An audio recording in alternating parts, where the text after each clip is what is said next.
Good evening, everyone. Let's head into collectively rewilding.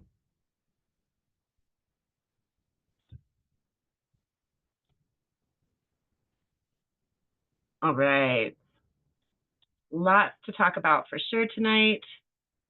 I've been tearing through some different pieces for everyone that's interested in utilizing ground covering plants more than mulch, or as I'm going to do in conjunction with mulch. I'm trying to heal the soil that is already to give the plants some traction to even be able to start, as it wasn't completely dead, but it was very compacted and dried out and very difficult for seeds to get purchased into. So we needed to mulch it to begin with. And now we're getting ready to introduce some cover crops as well as wildflowers, which in some of these articles that I'm tearing apart, I have come across quite a few of what I don't really consider ground covers per se. They may be able to blanket an area, and I guess in a meadow, there are certainly patches of flowers like this, but in a typical garden, I don't consider plants that are taller than a foot and more to be ground cover. So I didn't add all of the recommended plants. If they were a certain height, I kind of just kicked them out of the group. That's not how, at least here in Collectively Rewilding, we view ground covering plants. So let's just jump right in. I'm still working on the actual document. It's been really interesting to figure out how best to get this information out to you guys. And the most important, of course, is invasiveness capacity. I've worked with Gemini on all of the plants throughout all the articles that I've been sharing with you all about living ground cover. I did get a couple of more in my, I don't know what you would even call it, my Microsoft Bing suggested reads, I guess. There were two more today, so I'll look through those, but I was kind of starting to running out of new pieces to add as I got through more and more of them. There's just duplication, different duplication. You don't really see any specific items duplicated again and again and again, but you will start to see some of the same crop up here and there in every article.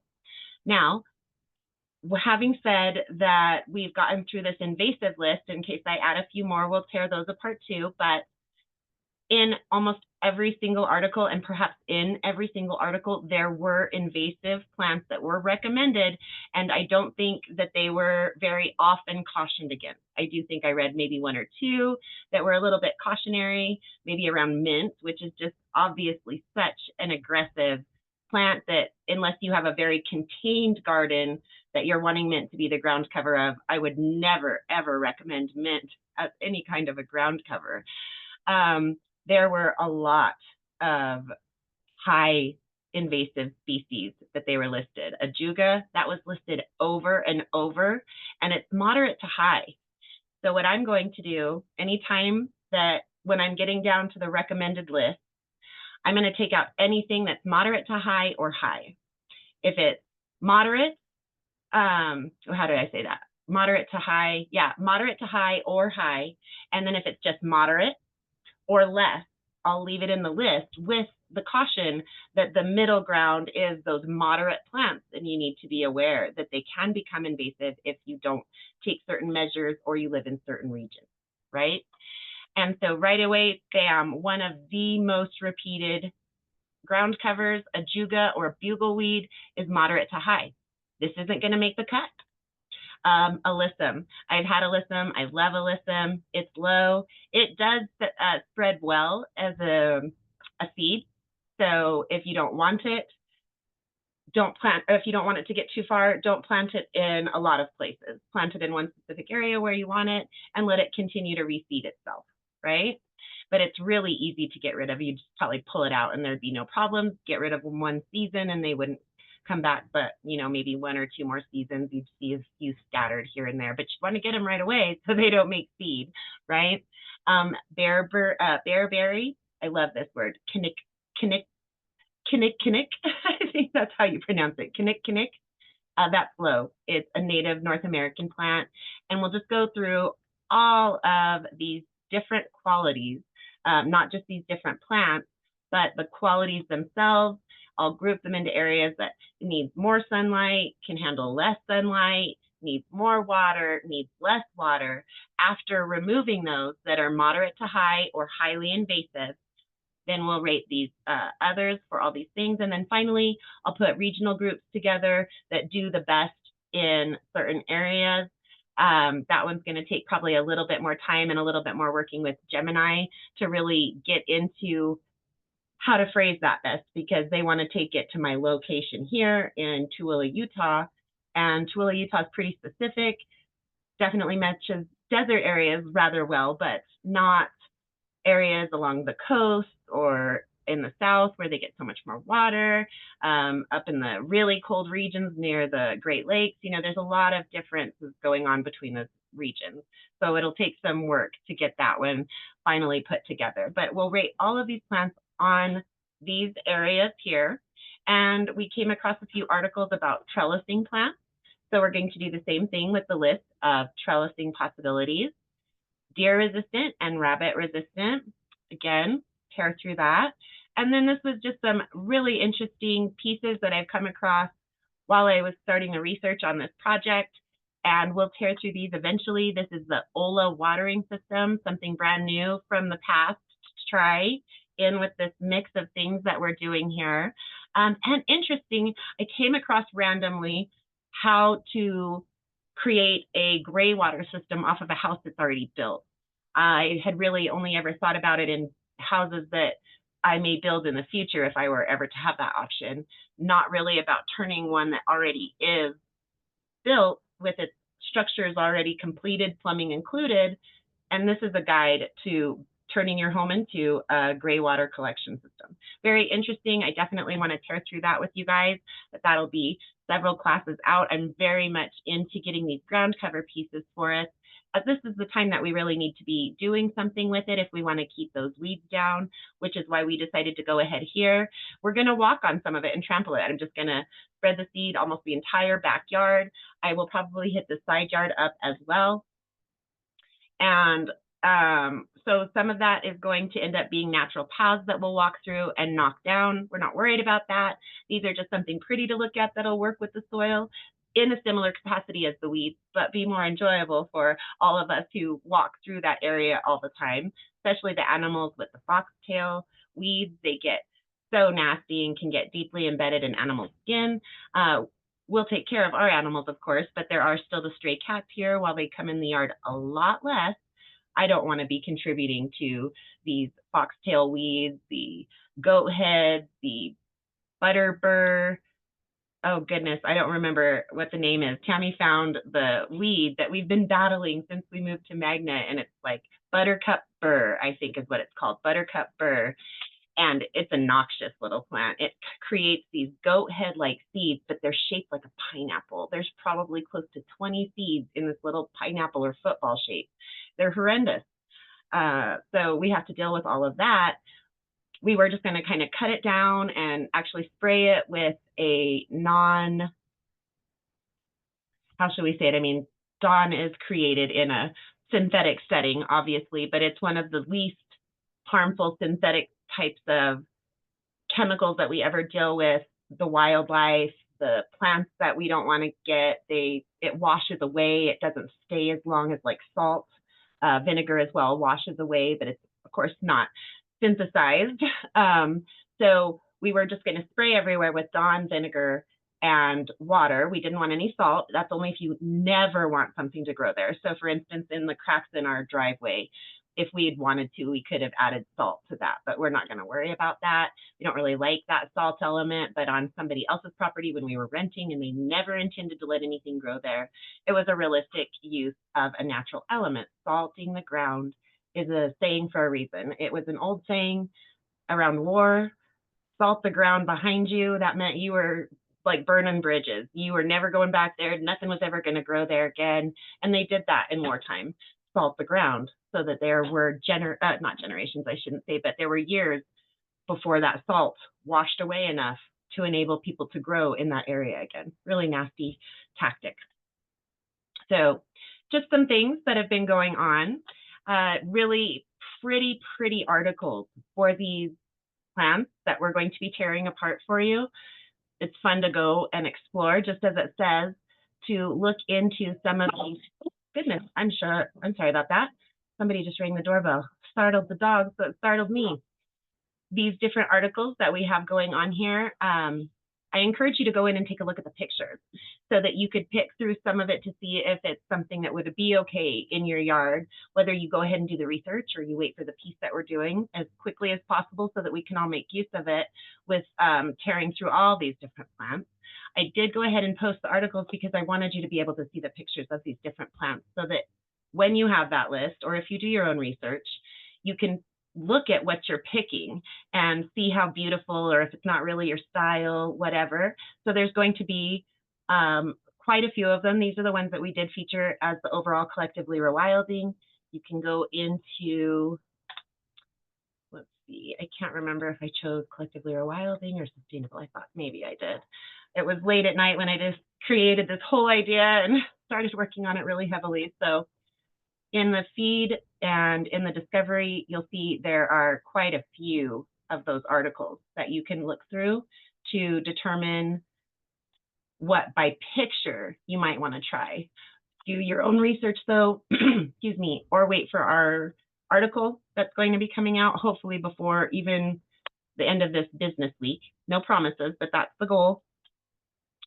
Then go ahead and make your choices after that, right? Either do your own research or wait for that article before selecting any of these items, because I believe the ajuga was recommended even in one of the deer and rabbit resistant articles. So we have to be really aware if we don't want things to get out of our control, whether because we don't like to have to deal with the mess that it makes, or because we don't want to create a problem with an invasive species, hopefully both, but in the end, knowing what we're picking, right? And there are certain situations that you can have what could be an invasive plant like mint. Many millions of people grow mint safely. We just have to take precautions if we want to do something that is so highly invasive, right? All right, guys. Any questions about any of that? We can tear through these articles. Let's see if Benny or anyone has anything to say in the chat about all that I threw at you pretty quickly there. Wonderful. Anybody, feel free. I'm happy to start tearing through all of this with you. We could even start tearing through the OLAs or the gray water system. What do you guys find the most interesting about what we're getting ready to cover over the next week or three? All of it, Sabrina. Oh my, did you want to tell everybody about where you're at with your gardening?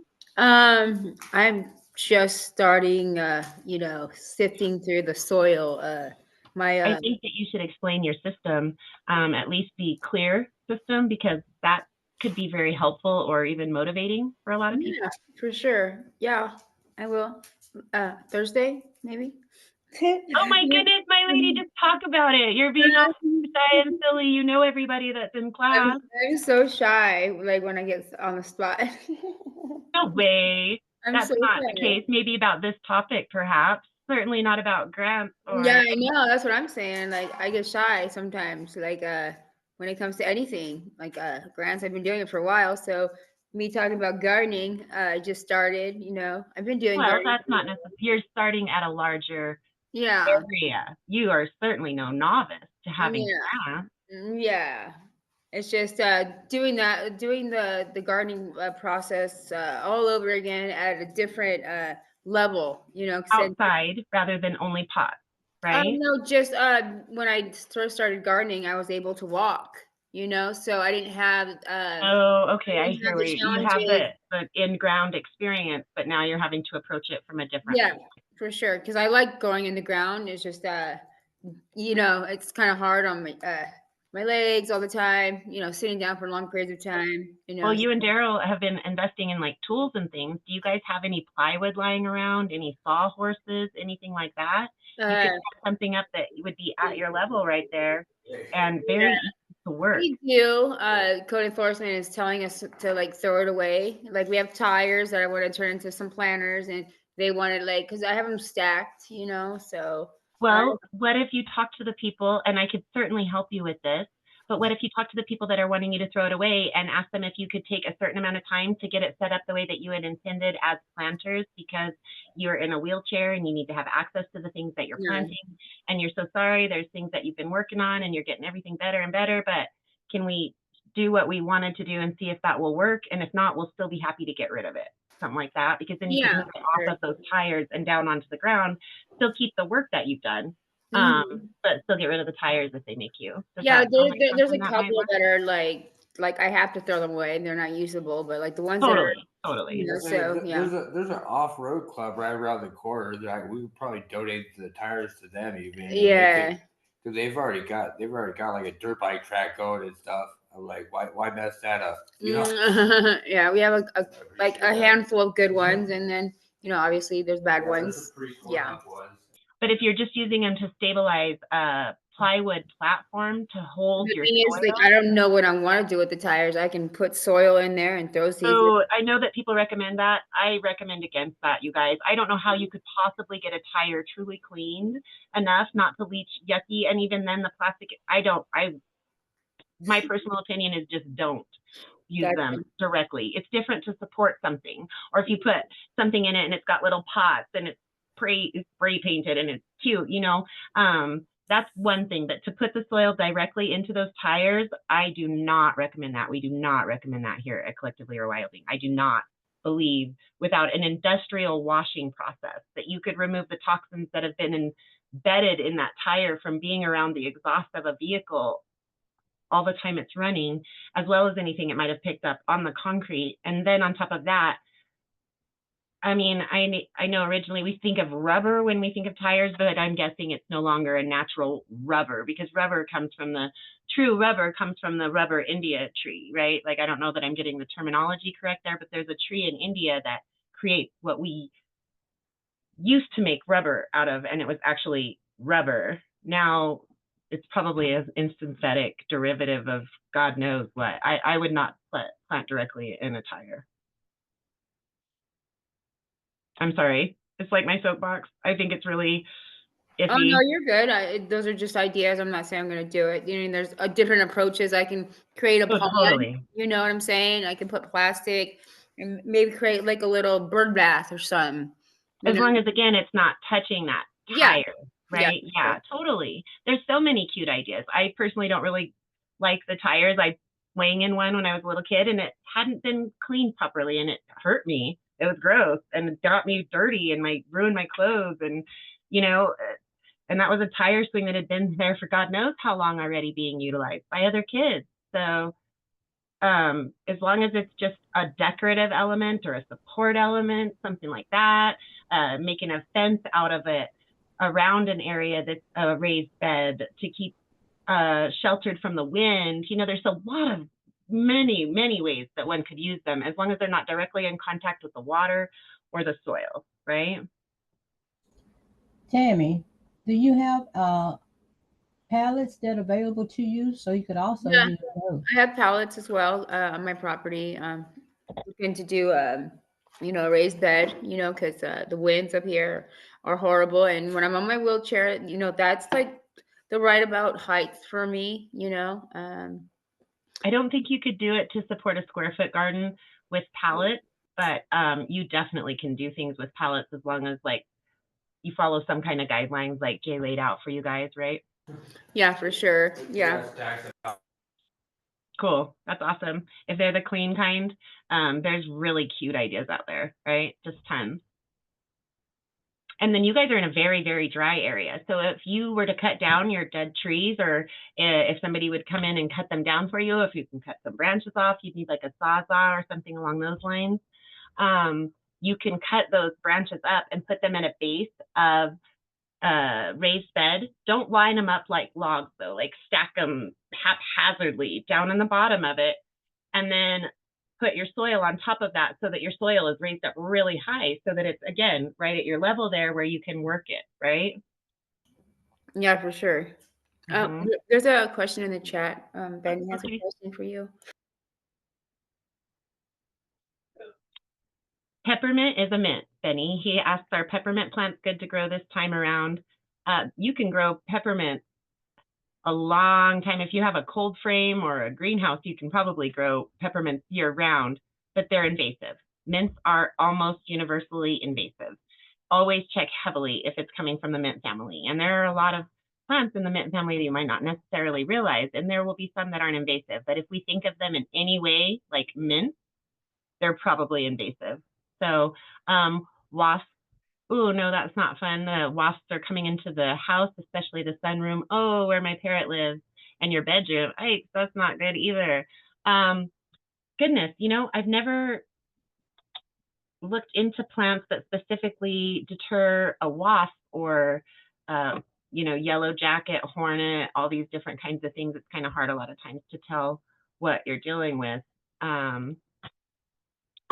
Let's look up plants or wasp. Wasp, yellow jacket, hornet, currant, mint. Okay, so that's why you're asking about it. You can definitely put it in containers anywhere that you would want to. You can also get essential oil of mint and just kind of smear a little bit on strategic places, and then that will help to deter. Marigolds are really easy to grow. They are considered mildly, so it's probably like moderate to high for invasiveness. Marigolds are so easy to grow. They're really easy to get rid of, though, if you don't want to continue them, just like the, oh goodness, which were we talking about? Alyssum earlier, right? Basil. I do think that basil can get a little bit invasive. Wormwood should not be invasive. And I do not believe citronella is invasive. I didn't know if that deterred wasps and stuff as well. Citronella is the lemony type smell when you burn a candle. A lot of times that'll be a citronella candle. So these are all fun things to grow, some of them useful, of course, and you can easily grow mint in a container. You can grow mint in water, just a cup with water. You can get a cutting of mint and it'll start growing in a cup of water. It's really hard to kill mint once it's established. So that's the only thing. You want to make sure you can contain it. One of the ways that we've grown mint very safely is in window embrasures down in half houses, right? You have the window wells and they're corrugated metal for anywhere from, you know, our smallest one yet is our bathroom downstairs window, and I think it's probably 2.5 feet high. Still great for containment of mint. We haven't planted it here. I wasn't sure if I wanted to. I hadn't watched the light patterns, and we really struggled to get the mint going the first time we tried it in one of the window embrasures because it just got no sun at all. So we wanted to watch these here, but these do get enough. We can probably have mint in our window embrasures again. And that's a very contained location. It's even rocks down there. So it's not an inviting location. Not a lot of things are going to grow, but mint will. And it shouldn't really seed much out, as well as being stopped, because that corrugated metal is going to go down for a decent little ways below where the gravel is. So it's really going to block mint. And that's the level of containment that you really want to do with mint.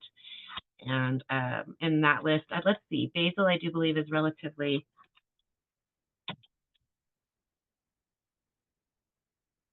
it's not considered invasive. However, holy basil is an exception. Okay, so that's where I'm getting it from in my memory. Holy basil is an exception and is known for its ability to rapidly reproduce and spread aggressively. So you'll be okay with the basil as long as you don't go with holy basil. Citronella, I'm just certain is not. Yep, generally non-invasive. They recommended marigolds. Again, it should say something to the level of like, they can really spread, but they're really easy to get rid of. Not considered. While they can self-spread, seed and spread, they don't typically outcompete native plants or disrupt ecosystems. So that's super positive. So you're super solid there. Contain your mint. And what was the other listing? Wormwood, I'm certain is not. We'll go ahead and just look at it so I can have that confirmed for you all. But wormwood is not a super delicate plant, but it's not a super hardy.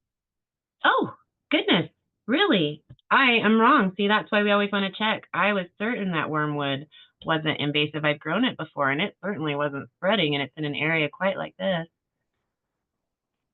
Interesting. It has prolific seed production, competitive growth. Okay. Well, so that's why we always check ourselves, right? Very invasive. Interesting. Are all wormwoods invasive, I'll say? There's more than one. No, not all wormwoods are invasive. So I apologize being incorrect. I did not realize that some of them were. Those that I've grown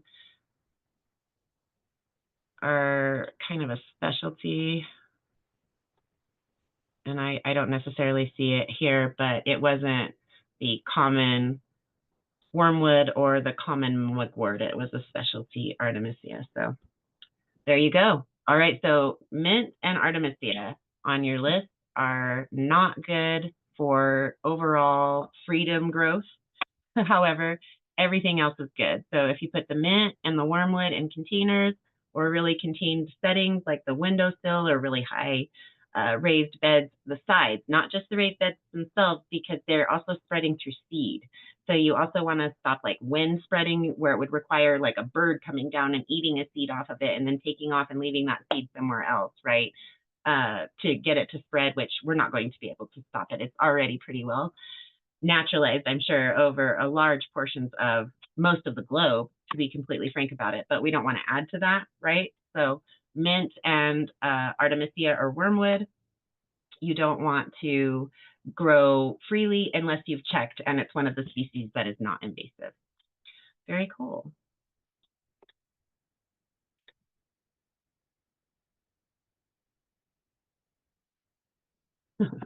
Yes, we did learn that sunflowers will draw them to them. I don't know if it'll work to draw them away. Another way, if that works, another way is to also create bug habitat, specifically for things like wasps, hornets, yellow jackets. I believe we have some literature on it in here in our pollinator population preservation. Check that out. Let's go over to courses really quick. Maybe it would be there.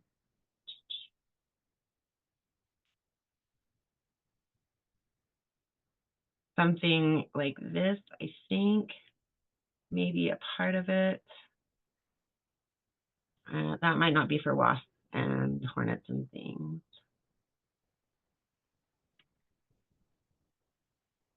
Here we go. I think this is more the one I was thinking of.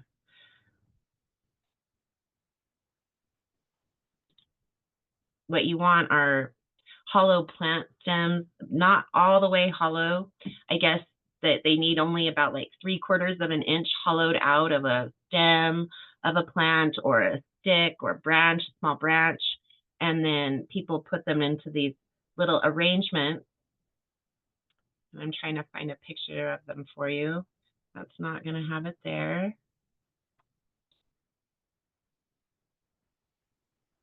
That's all about the problems they have. Let's see if it's in the feed.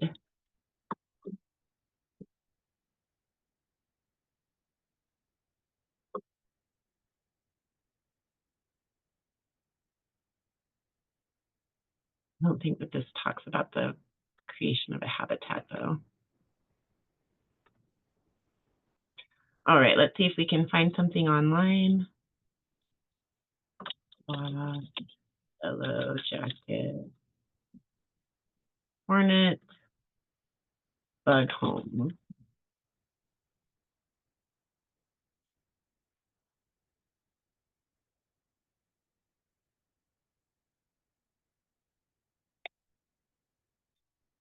Let's try to draw them away. To draw them away from.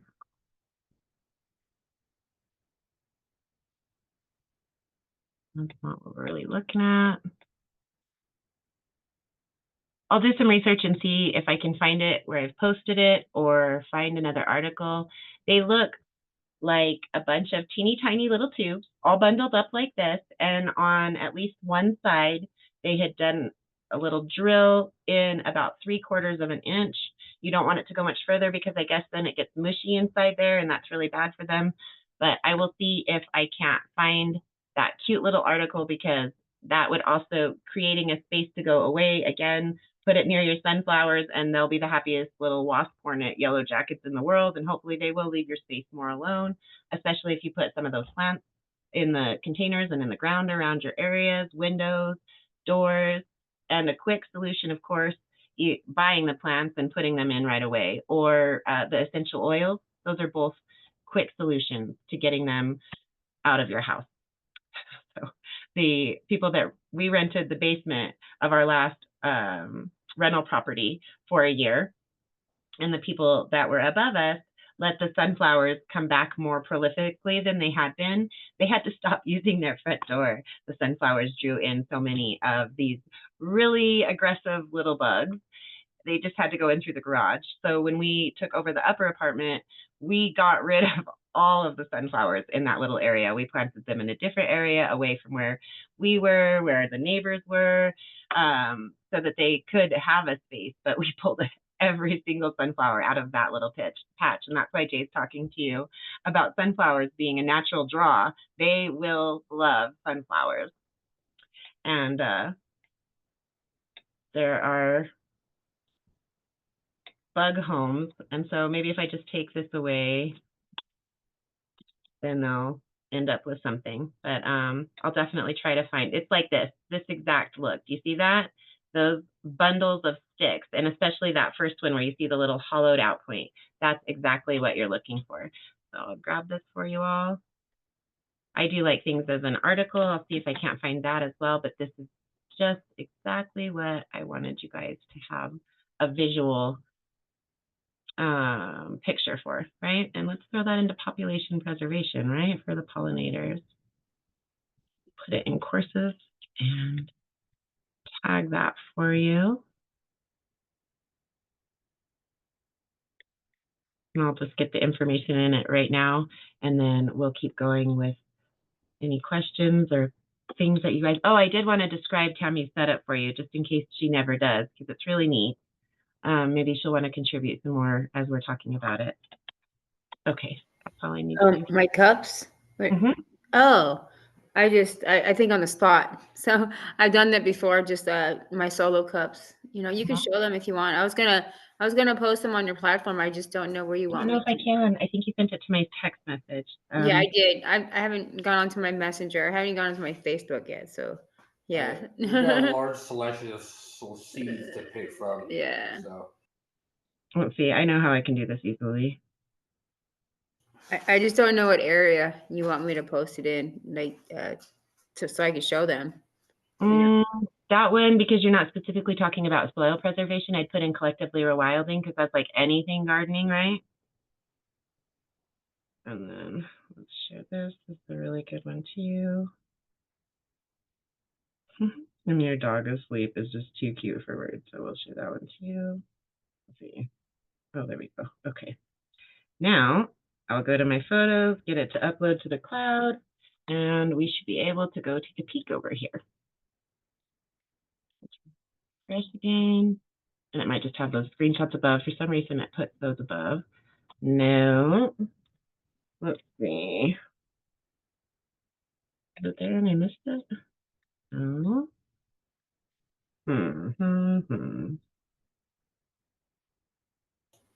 I do the cups because it's easier for me to see the roots when it's clear. So if I had a red or a blue solo cup, it's you just don't know how your plant's doing. So when you have a clear cup, you can see right through the cup, and you can see if your roots are good, or you can inspect it, and it's a lot more easier. Just go boop and put it right back in the hole. Like if you want to put it in the ground, because your roots are pretty stable. I don't think that it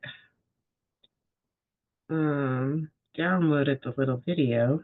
And it's a really quick little video. Let me see if I can get it to download that again. Oops. We'll try one more time for the video. All right, you guys. So this is my setup. Okay.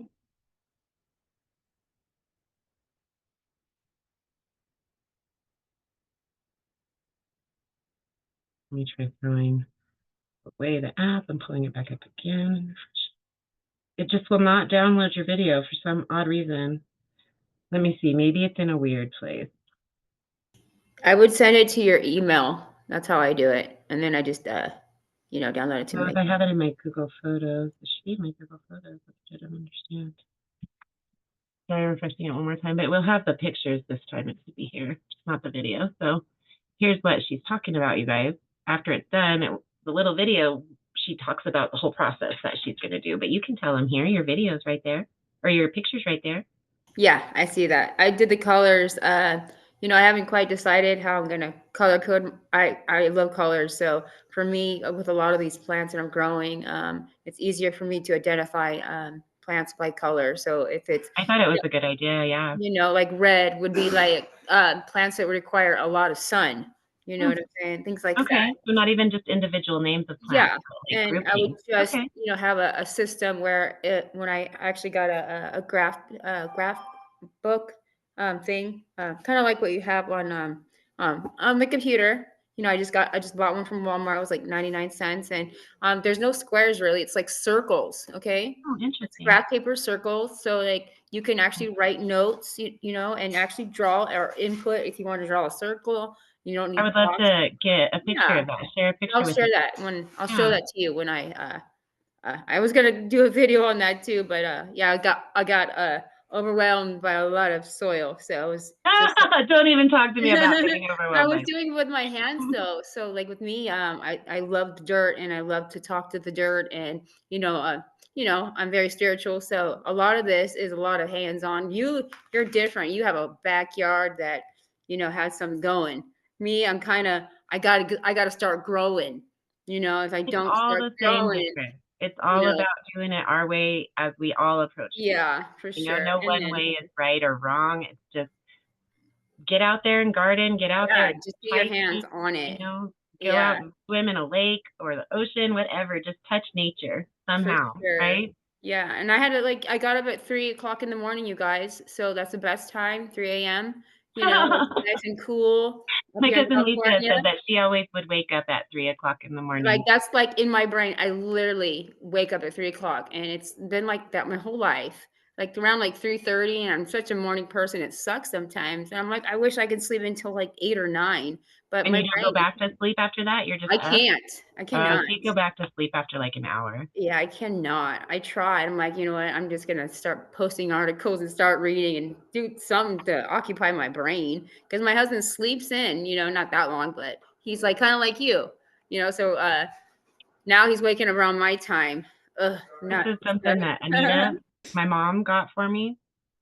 She wanted to try it too. She didn't like it as well, but this Dodao, they're a little bit pricey. They're like $50, but I love it. I almost always fall right to sleep. Like within so short a time, I don't even have time to think about what I'm going to think about while I'm falling asleep when I use this device. And I've been a lifelong insomniac, so you might check it out. Yeah, my husband has that problem. Like he has a lot of insomnia. Like there'll be nights or a couple nights where he just didn't sleep. I'm like, dude, like how do you not sleep, man? Like Well, but you might try it to get back to sleep too. You guys could use it in different ways, right? yeah, I wish that my brain would work like that. You could try it. If you I tell your brain listen it's to not going to work, it's not going to work, right? But I if you listen to tell your like soothing brain, let's music. check it out, then you Yeah, might. that'd be cool. Yeah, you Mhm. got to message that to me so I can look at it more.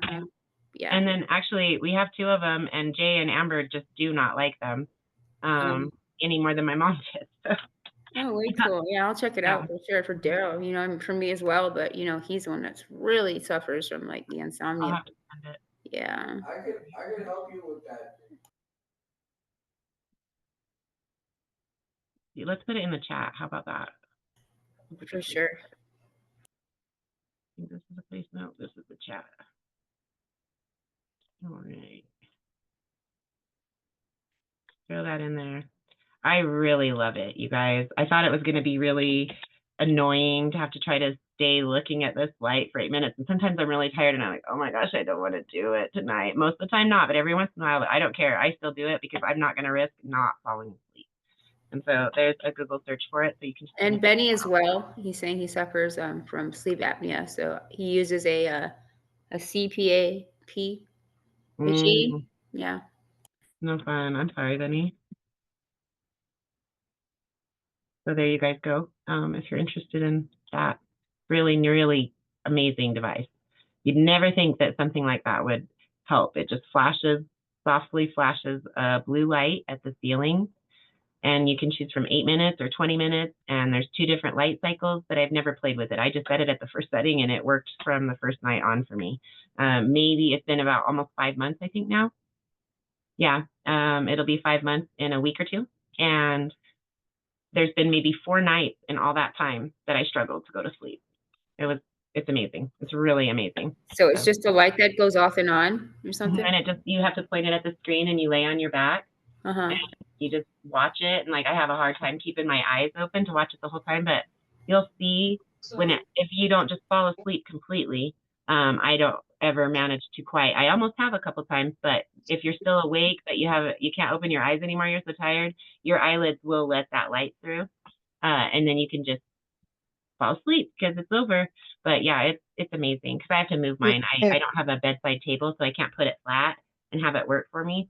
So I have to put it next to me. It helps regulate your breathing is what Yeah. You're supposed to breathe with the light. It intensifies and then it comes back down, and it's supposed to help So you breathe relax your in nervous system and out with that increase in that's decrease. the whole point of the device.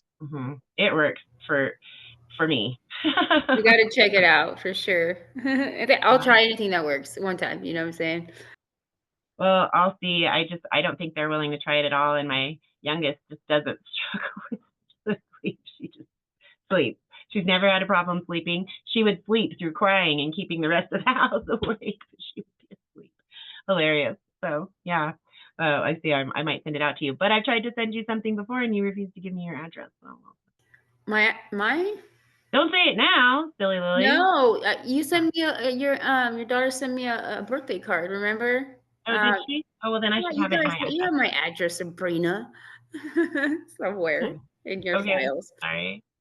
Mm-hmm. All right, guys. Well, any other questions? Anything? Oh, there's more in the chat. Let's check it out. Absolutely, Benny. It's really fun. And I don't mind being wrong. Don't plant the wormwood without precautions, guys. So I was definitely learning today. But sleep apnea, not lack of sleep necessarily. You have to be careful that you keep breathing while you're sleeping, but not necessarily insomnia. Is that what you're saying, Benny?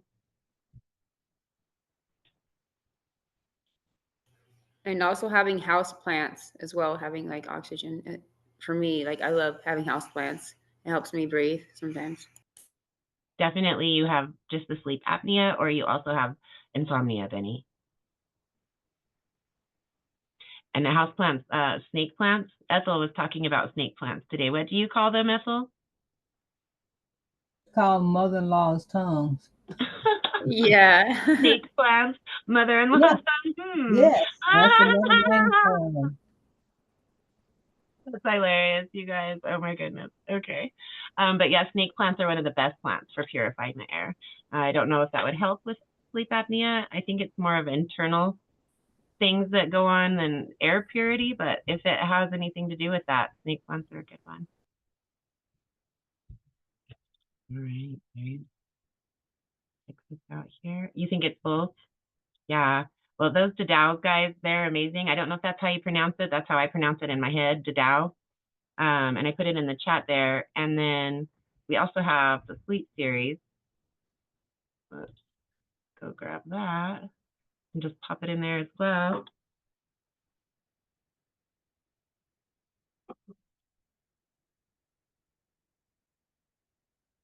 I just split it up into its own series a little while ago because I'm getting all these resources to Julia. And so it makes it a lot easier for her when they're cleaned up. All right. I'll throw that into the chat for you as well, guys, for any of you that struggle.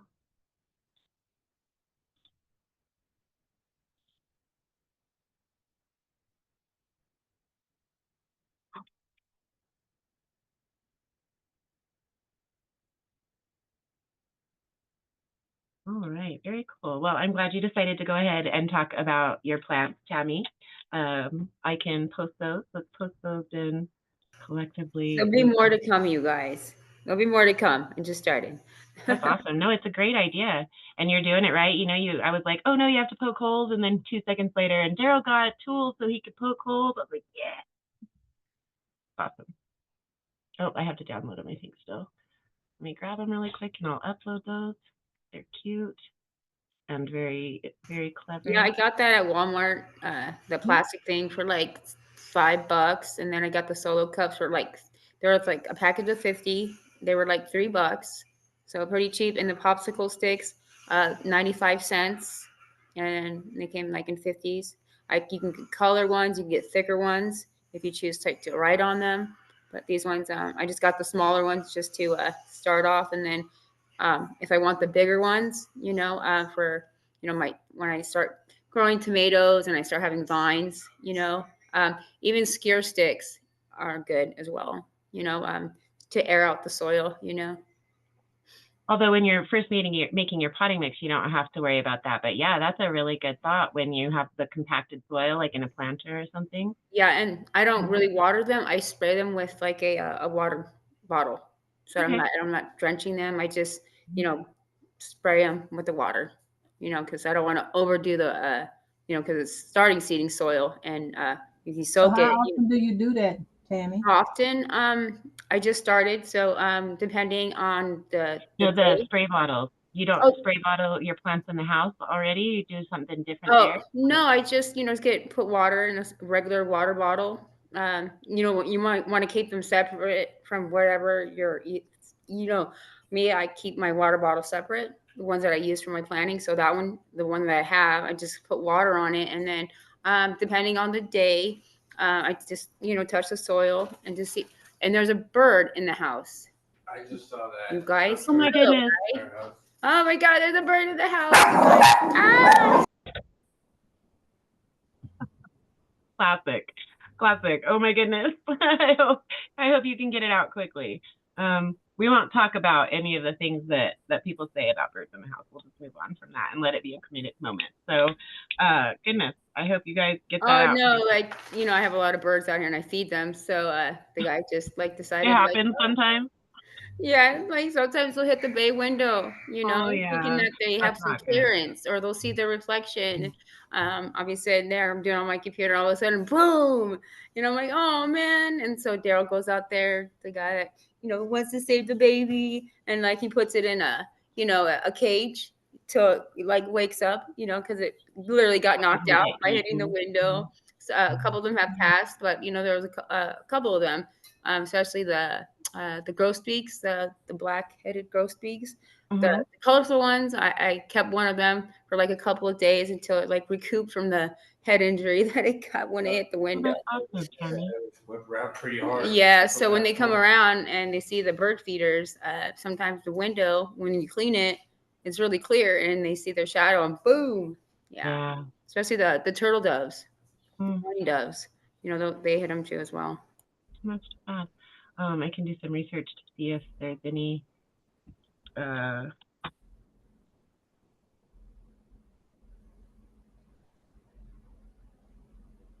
we go. I'll see if there's anything good out there and put it in there for you. Yeah, I don't have too many windows, but just in the backyard, my front display, where my front door is. I don't know why they designed it like that, so you can't really see who's at your front door. So I have yeah, so it's weird, So my main. That's how our door is too. It has a half moon cut out above. Yeah. There's no peephole. So that's the front door. That's literally it should be the front door, but it's on the opposite side. So it kind of sucks, But other than that, yeah, it's pretty cool to have that type of corridors, when they can both open and the breeze is just really nice, especially when it's nice out today, It's very refreshing. Very cool. All right, everybody. Does any have anything else they want to contribute? Anybody have anything else? I don't know if I said that right.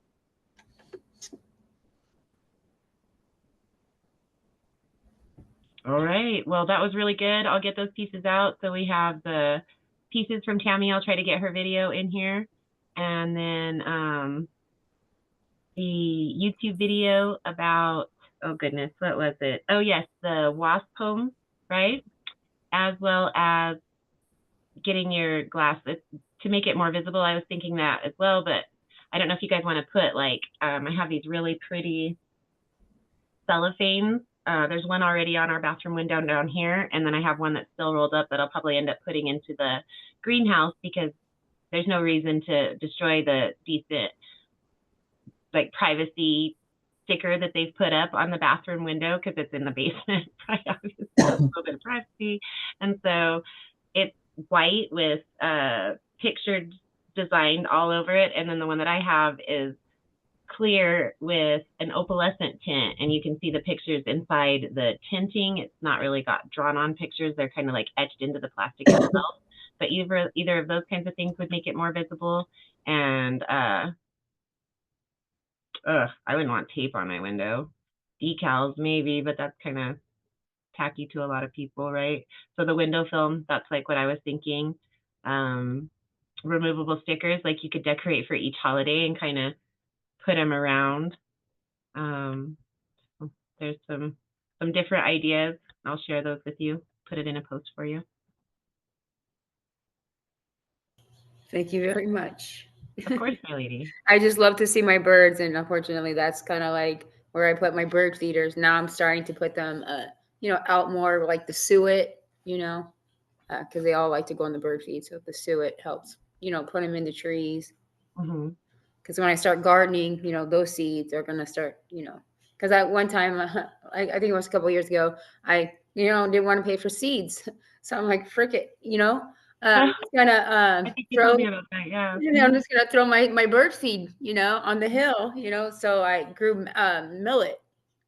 It was pretty cool. That's one of the grains that's in that ground cover that I was talking to you guys about. Bird feed. Grow it like crazy. It grew so tall. It was so cool. Did you get sunflowers at all? Oh, yeah, we did on the hill. Like when I was sleeping in the other room, because I have all 3 rooms here. So when I was sleeping in the room where my dad was, I could see the hill. So now I sleep in the back room where I see the backyard, not the front yard. So yeah, when I grew on the hill, I was able to see the sunflowers. It was pretty cool. Really cool. Really cool. And if you get a few of them that are decent with seeding, they'll just start seeding themselves. Yeah. Backyard. And the mammoth ones, I got a couple of those, and those. Oh, cute! I love those ones, and they produce huge, amazing seeds. Yes. Not only mammoth as the plant and the sunflower, but the seeds themselves are very large. So. And they attract so many beautiful birds that you typically don't really see. I'm like, oh, cool. When I had bluebirds, like blue finches and purple finches, it's pretty cool when you start growing and see all the wildlife that comes. I'm not too happy about the squirrels and, the rabbits, I love the quails and stuff. But yeah, I'm reverse. I'm like way more about the furry animals than I am about the birds. Although we are gonna have quails, so that's fun. Oh, that is super. Oh, I love to wake up to them. Like I love how they walk at their little little. Yeah, I love them so much. I like quail better than most birds, really. Just as even a cute little creature, they're just cute little guys. I like how they walk. They're like and like Benny says that they get a lot of birds where he is as well. So we have a lot of birds here. There's a lot of trees in this neighborhood. So yeah, there's birds here all the time. I have no idea beyond sparrows what any of them are, but. All right, guys. Well, it's been a lot of fun as always. And I was clicking the wrong button. Anyway, let's go take a peek. I'm gonna have to pull up. Oh no, I have one here. See if this is on somewhere weird that I have saved on the landing page for some reason. I wonder why. And let's take a peek at what Thursday's class is. I can't ever quite remember. Too many classes between the two communities that we're all in. So that will be at 7:30 p.m. Pacific, 8:30 p.m. Mountain, 9:30 p.m. Central, and 10:30 p.m. Eastern for gardens and more Q&A. And that's this Thursday. Hope to see you all there. And I hope you all have a wonderful evening. Thank you so much. Please feel free to unmute yourselves and say goodnight, everyone. I'll see you all Good in night, the next show. everyone. See you guys Bye. later. Good night. Enjoy your evening.